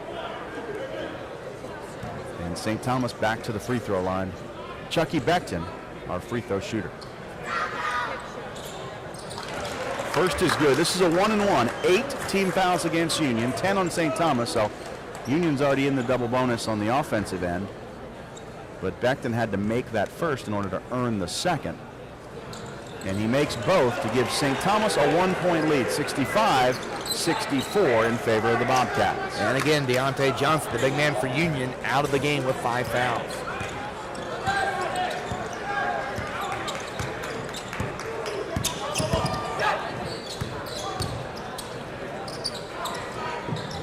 Three-point attempt is off the mark. Rebound tapped loose and saved down low and touched by Buter while he was out of bounds. Good hustle there by both teams. That ball was knocked around the baseline on multiple occasions there. Ultimately, Buter ended up with it in his hands, but he had 1 foot out of bounds when he did. Offensive, defensive substitutions here for St. Thomas on the dead ball. They got Hincapie back in. That's a definite offensive, defensive sub. Hincapie, the point guard, runs the offense. Hincapie, the defensive player, has 4 fouls. So he was out. Now he's back for the offensive set. And he's going to turn it over on his first set. Here comes Buter the other way, and Hincapie able to deflect it. Well, aggressive defense for a guy with 4 fouls right there. I was just going to say that. He really took a chance there, but I think what he did is he just kind of reached out and hoped he would hit the ball. If he didn't, all right, he's going to go get the layup. But he was able to get just enough of the ball to get it out of bounds. That prevented the fast break layup and now allows St. Thomas to set up their half-court defense. And they also get Hincapie out of the game during the stoppage there as well. Stevens on the far side. Spins a couple times but can't shake Vice. Finally jacks up a jumper that's no good, and St. Thomas pulls in the rebound. They're going to go off to the races. Trying to go 4-on-3. Swing it cross court. Battle says, no. Downshift it, fellas. Let's slow this thing down a little bit. Good decision by St. Thomas's Floyd Battle. A long 3 is off the mark. St. Thomas will chase down the rebound in the corner. And Union will knock it out of bounds, and the aggressive defense there. Nice hustle by the Bulldogs there. St. Thomas got the rebound. Union could have backed off and said, hey, you got the rebound, fair and square. Instead, they said, no way, we're going to the corner and double team you and knock it out of bounds. Yeah, nearly got a turnover there, but they did deflect it out of bounds. St. Thomas keeps it. But you know what's interesting about St. Thomas is how they can lull you to sleep out there where they think you're going to run clock, and all of a sudden they'll just pop a 3. Runner missed there by St. Thomas, blocked by the Bulldogs, but St. Thomas chases down the rebound. They work against the zone. They chase for a little bit, then back off now.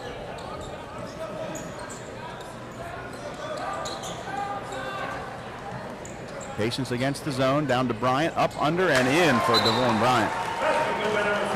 And Coach Patrick Gale is going to take a timeout here. St. Thomas has what in this game could be described as a big lead, 67-64. 3-point lead for the Bobcats at the 4:54 mark. This has been a good one here from the College of the Ozarks. I almost feel bad saying this, but if you think you need more exciting action than we've had in this national championship, let me refer you to www.naia.org. Because don't forget, the Division II Women's Basketball National Championship is also available now. That's being played in Sioux City, Iowa. The Men's and Women's Division I National Championship starting next Wednesday. NAIA.org is the place to be. Well, after this game comes to an end, you're thinking, okay, it's time to go to bed. No, because we still have one more game coming up after this one. And this one, if you think you've seen fun ones so far, I really think this one has potential to be a fun one. It's going to be William Penn, last year's national runner-up, taking on the number 6 seed Dordt. A couple of Iowa schools hooking up in the last game of the night. And I don't know Now they can talk what we've already seen here. And it's funny, A great 2 days of basketball. And the funny thing is the nothing against the day session, so we've had some good games in the day session as well. But the evening sessions have just been phenomenal. The later 4 games of the day, we've just had contested game after contested game after contested game, and here we are, just a 3-point game right now. 67-64 St. Thomas inside the 5-minute mark. Union will bring it front court. 3-pointer can tie. It's a 1-possession game, Bulldog basketball. Dribble and dish and a 2-hand flush for Gerard Newby, and it's a 1-point game. Nice move that time. Tariq Smith took it inside all the way to the basket. Everybody collapsed on him. He found an open Newby underneath, and Newby said 2-hand jam is pretty easy bucket. High percentage shot. And as tight as this game's been, that was almost a must-score position for the Bulldogs. Bobcats by 1 with the ball. 4:14 on the game clock.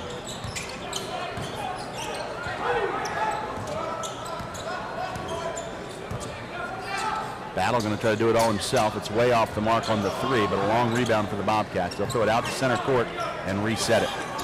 If St. Thomas wins this game, remember how many times tonight they got rebounds just like you saw right there. They have been doing that a lot tonight. That's given them a lot of second chances. Battle's going to turn the corner, go inside, lose the handle. It's loose on the floor. Union's after it, and what's the whistle? Held ball? Yes, it is. Held ball, possession arrow to St. Thomas. And here comes the line change.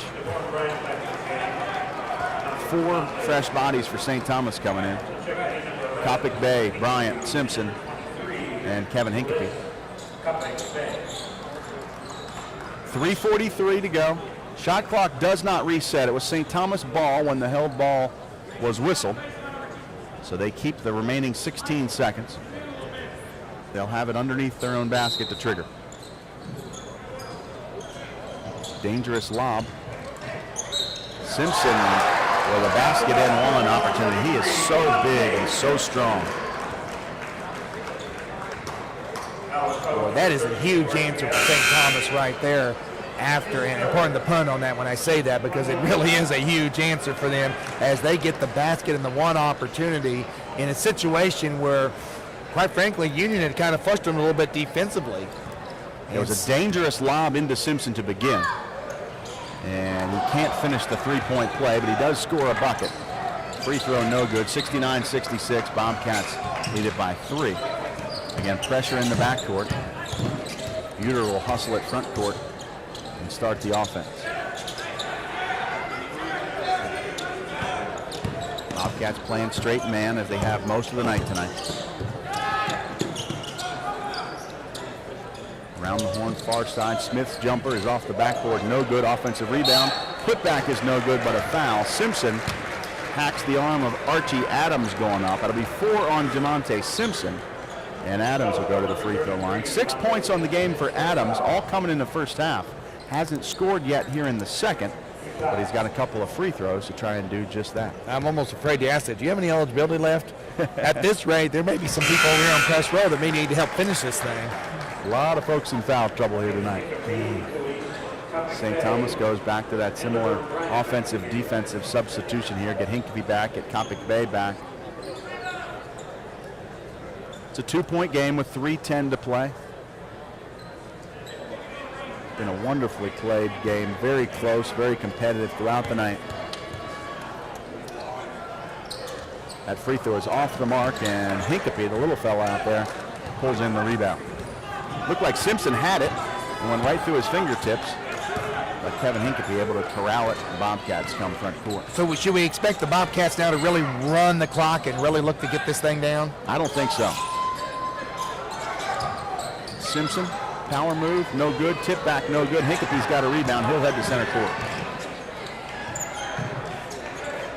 Bobcats by 2 with the basketball and 2:41 on the game clock. Got a fresh shot clock on that miss from Simpson. It did hit the rim. Then they got a rebound, so they'll start it over. Can't milk the clock with a 2-point lead, but you can certainly be more patient. And that's what it looks like they're going to do. Battle goes down to Bryant on the block, up, under, and blocked, but fouled. Devon Bryant has gone up and under on numerous occasions. And there's a situation, John, where it's a matter of baseline defense right there, and what they're able to take advantage of the fact that Union just didn't quite get close enough on the baseline, able to sneak around there, and that drew the foul. Yeah, Bryant with a good job posting there. He didn't post, if you post up too close to the baseline, in this case, he was on the left-hand side of the basket, so you can only spin to your left. If you give yourself some room, you can spin left or spin right. In most cases tonight, he's spun to his right toward the baseline from the left-hand side of the basket, gone underneath the basket to the right-hand side, and finished. In this case, he didn't finish it, but he did get fouled. And unfortunately for St. Thomas, he missed both free throws. So well played offensively, but no points out of it. And Union's got a chance to come front court down 2 with the basketball. A long 3, and it's good. DeAndre Stevens gives him a lead at the 2-minute mark exactly, his 4th long-distance 3 of the night, and it's Union 70-69 over the Bobcats. Boy, I didn't see that one coming. He just decided to launch it. Gutsy from about 26 feet.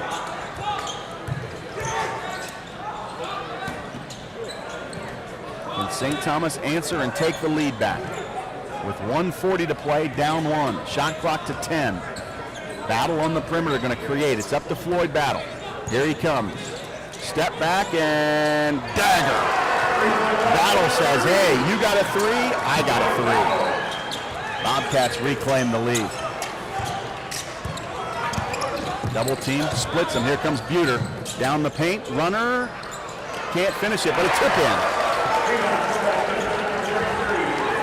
Newby with the tip in, ties it at 72, and St. Thomas takes a timeout.